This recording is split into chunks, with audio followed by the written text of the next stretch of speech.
Pada pertemuan kali ini kita akan membahas mengenai basis data klien server. Sebelumnya saya akan memperkenalkan diri. Nama saya Baharudin Suwibowo dari kelas 2 D3 ITA. Dengan dosen membimbing saya Bapak Rengga Asmara Eskom OCA.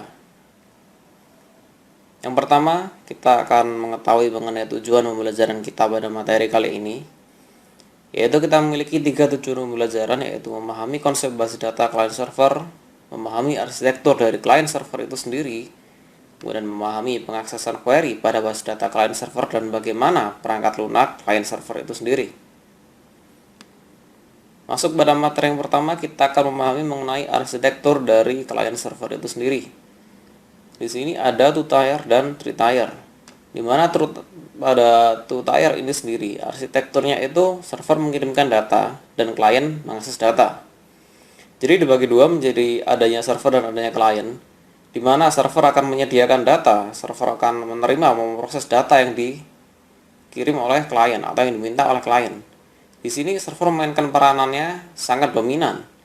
Keuntungan dari sistem ini adalah sistem ini sederhana dan kompatibilitasnya itu legal. Berikutnya ada 3-tier arsitektur. Pada model ini layer itu direpresentasikan sebagai host, server, dan klien, di mana server memainkan perannya sebagai penengah dengan mengirim aturan atau business prosedur atau constraint yang digunakan untuk mengakses data dari host. Dapat kita lihat bahwa pada 3-tier yang berperan adalah host, server, dan klien, sedangkan 2-tier ada server dan klien. Untuk konsep pada sederhananya yang paling sering digunakan adalah hanya server dan klien, di mana klien akan meminta data, klien akan mengirimkan permintaan untuk memproses sebuah data, dan server akan memproses dan mengembalikan nilainya kepada klien.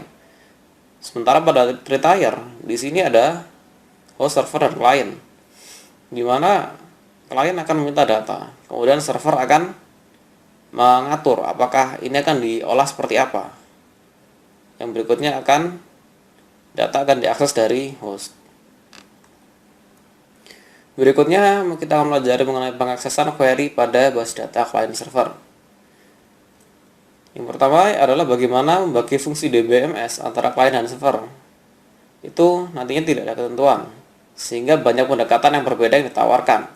Satu kemungkinan adalah memasukkan fungsi dari DBMS terpusat pada level server. Sejumlah DBMS relasional menggunakan pendekatan model seperti ini, yaitu di mana SQL server itu disediakan untuk klien. Dan setiap klien harus menggunakan query SQL yang tepat dan menyediakan antarmuka pemakai dan fungsi antarmuka untuk bahasa pemrograman. Jadi pengaksesan query pada database client server ini adalah pada klien itu disediakan user interface, di mana klien akan mengirimkan perintah-perintah SQL, yaitu Standard Query Language, yaitu perintah query yang dikenali, kepada server.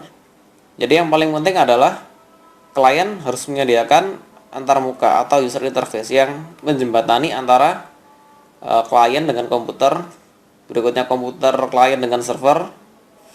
Nah ini, jadi pengaksesannya merupakan seperti itu. Berikutnya kita akan pelajari mengenai interaksi antara klien dan server.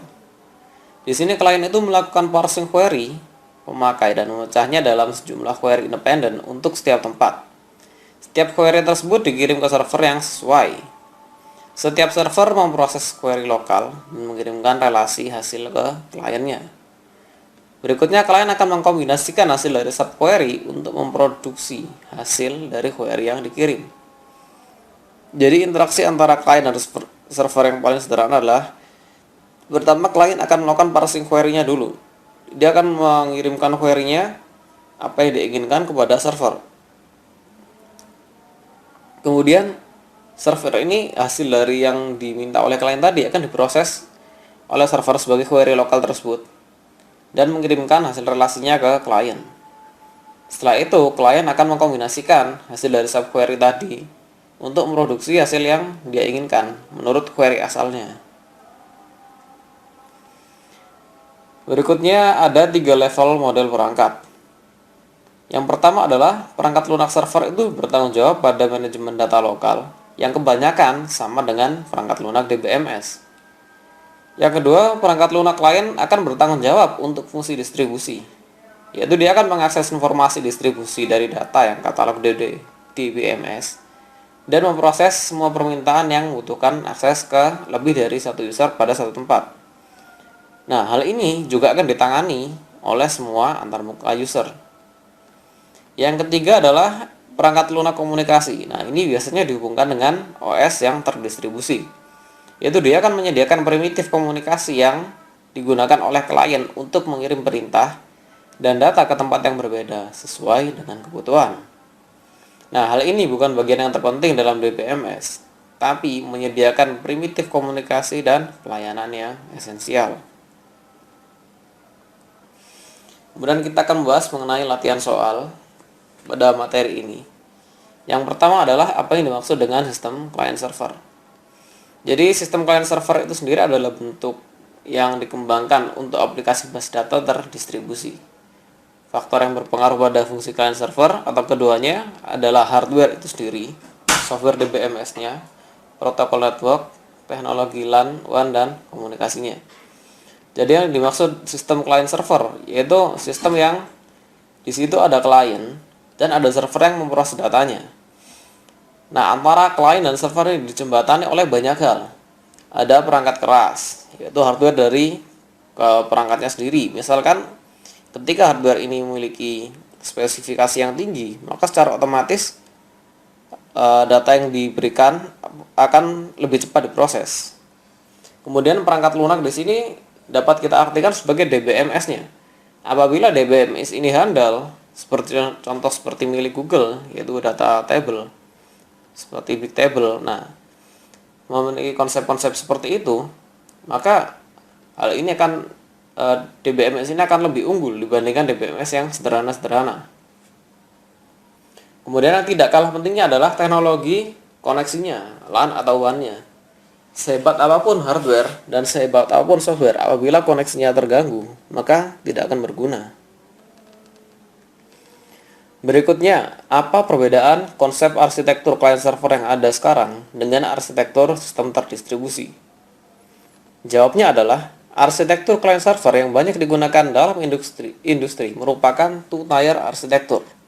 Jadi pada arsitektur ini, server itu mengirimkan data dan klien akan mengakses data. Di sini server memainkan perannya sangat dominan pada arsitektur two-tier ini. Keuntungan dari sistem ini itu adalah adanya kesederhanaan dan kompatibilitas dengan sistem yang legal. Sedangkan arsitektur sistem terdistribusi itu akan menjadi sangat populer untuk beberapa alasan. Pertama, implementasinya yang relatif sederhana karena pembagian fungsi yang baik dan karena servernya tersentralisasi. Kedua, yaitu mesin server yang mahal, utilitasnya tidak terpengaruh pada interaksi pemakai, meskipun mesin klien tidak mahal. Yang ketiga, yaitu pemakai dapat menjalankan antarmuka berbasis grafis. Jadi ada graphical user interface-nya, GUI, sehingga pemakai lebih mudah dibandingkan antarmuka pada server yang tidak user friendly. Jadi seperti yang kita ketahui, pada server rata-rata adalah menggunakan konsol. Berikutnya, sebutkan bagaimana tugas host, server, dan klien pada three-tier arsitektur. Jadi pada three-tier ini kita mengenal adanya istilah host, server, dan klien. Lalu apa hubungannya? Apa tugas-tugasnya? Jadi server ini memainkan peranannya sebagai penengah dengan mengirimkan aturan-aturan bisnis. Jadi server akan mengatur bisnis proses dari setiap permintaan, dari sebuah response maupun dari sebuah request ataupun dari response. Jadi klien ini berisi antarmuka, yaitu user interface-nya, dan beberapa aplikasi tambahan mengenai bisnis prosesnya.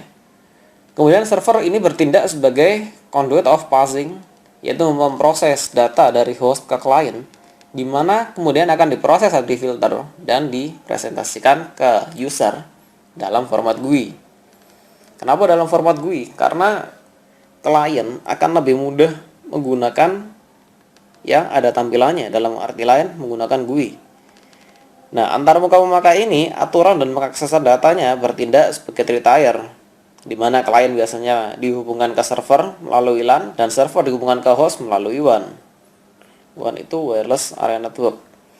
Klien akan melakukan remote yang dihubungkan ke server melalui WAN juga.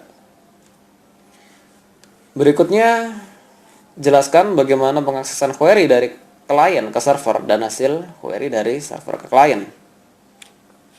Ada 3 langkah di sini, yaitu yang pertama, klien akan melakukan parsing query-nya dan memecahnya dalam sejumlah query independen untuk setiap tempat.